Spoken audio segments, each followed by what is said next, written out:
Good morning, Silvia. Time for day 4 of our adventure. It's about 45 degrees in Fairbury, Nebraska, 7:30. And today we will end up at the North Platte in Nebraska. Actually, the city of North Platte, Nebraska. And we've got quite a few places to see today, so let's get started. Here we go again.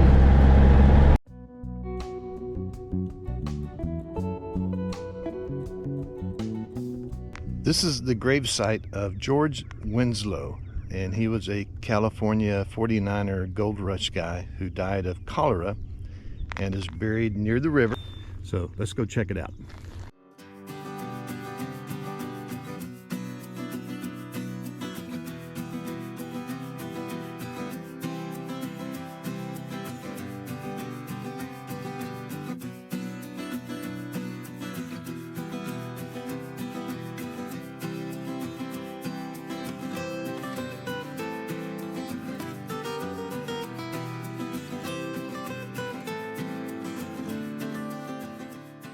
Okay, this is the grave of George Winslow, and it's actually a pretty neat little spot. He died on June 8th of 1849, and this plaque was placed here affectionately by sons, George Edward and Orrin Henry Winslow. And here is his original headstone.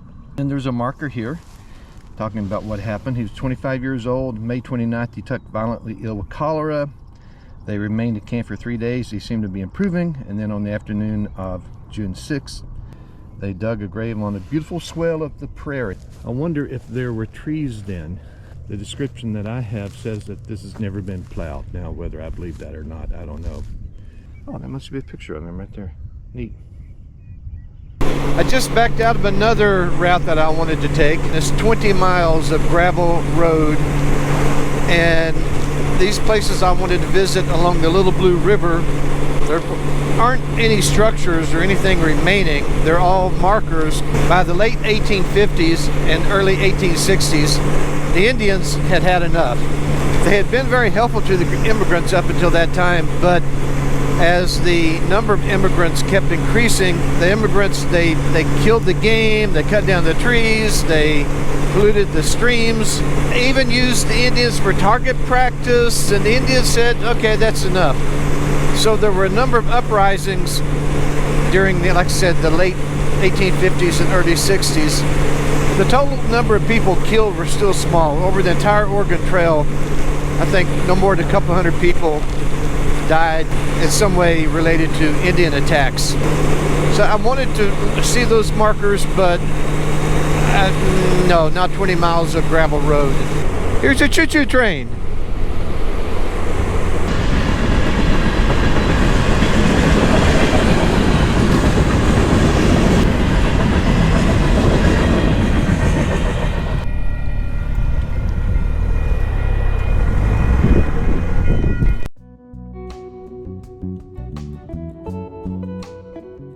Immigrants had to travel along rivers. I think I mentioned that before. And one of the major rivers through this part of the country is the Little Blue River. And that's the bridge over the river right there. Okay, this monument here along the Little Blue River commemorates the 1864 Indian raids. During the Civil War, the military was involved in the East, so the Sioux, Cheyenne, and Arapaho decided to drive the settlers from their land. On August 7, 1864, the Indians made attacks along 400 miles of the Oregon Trail.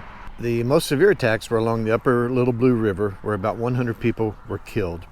The troops and local militia attacked and drove back the Indians in the Battle of the Little Blue on August 17, 1864. So the attacks started on August 7th, and by 10 days later, the attacks had been put down. But there were minor skirmishes throughout the fall.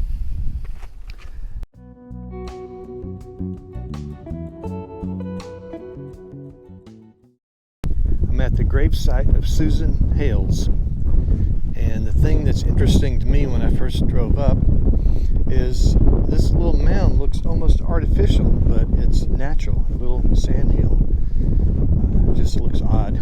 These posts, I don't know if they're hitching posts for your horse or more than likely just here to prevent people from driving up on the gravesite. because there is a little parking area off the dirt road. Now the headstone that she's got right now is not the original. Looks like this was placed here in 1933.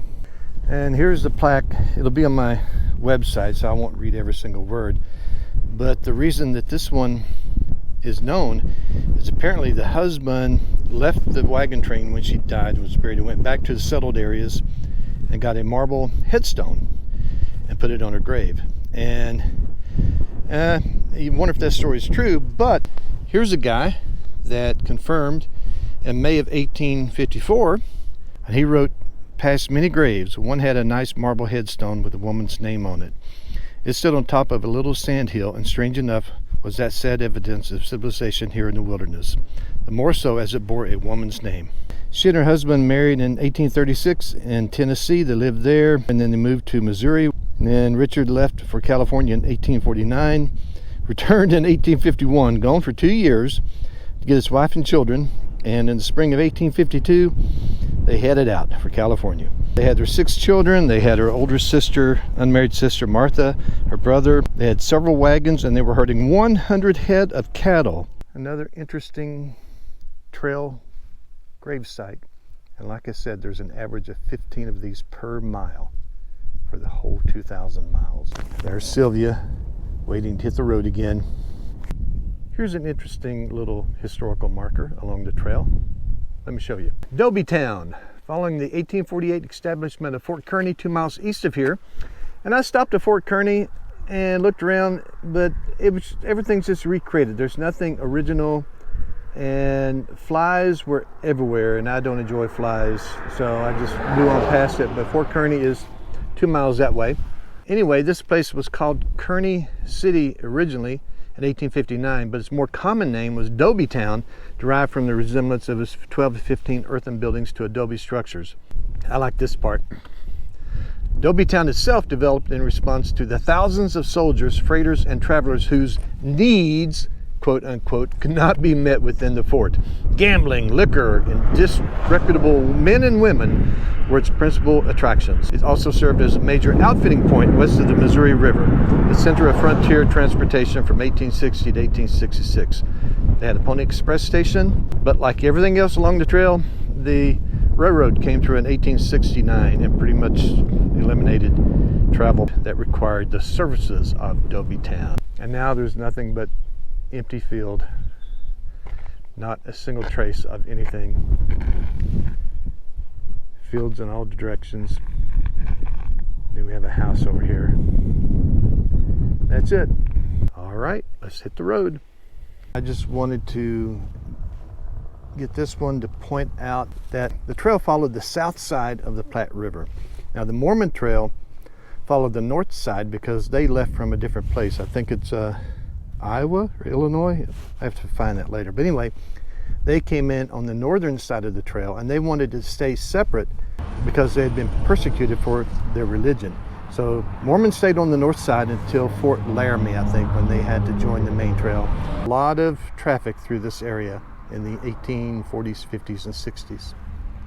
Guess what? Another historical marker. I know it's been a little heavy on markers today, but I promise that there'll be other things besides markers coming soon. But the reason I wanted to point this one out, I just crossed the Platte River north of here, so I'm on the southern side of the Platte River, which is the way the Oregon immigrants traveled. And I just wanted to point out a couple of things. Traffic was especially heavy here from 43 to 66. At times as many as 800 wagons passed this point daily, heading in both directions. 800 wagons. In an 8-hour day, that's 100 per hour, which they had a longer day than 8 hours. But anyway, Pony Express came through here. And then the telegraph lines. I forgot about the telegraph lines. That's what ended the Pony Express. Is with the telegraph, you didn't need to hand carry a letter to California. The Mormons came through beginning in 1847. The Donner Party came through in 1846, and I will talk more about them when I get to California. And we've already seen some markers today about the Indian raids of the 1860s. Several attacks happened near here. The Plum Creek Massacre, a few miles west. I'm going to try to stop there. This is the Plum Creek Cemetery near the Plum Creek Massacre site.